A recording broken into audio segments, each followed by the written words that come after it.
Got an email saying there was a package at the post office. What do you think it is, Montana?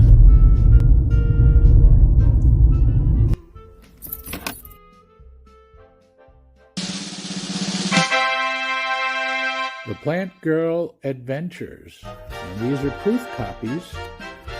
And, oh my, there it is. It's a story about 11-year-old Flora Mora, and she takes a journey to Greyland, a place without flowers or plants, and it turns out to be quite an adventure here. No spoilers,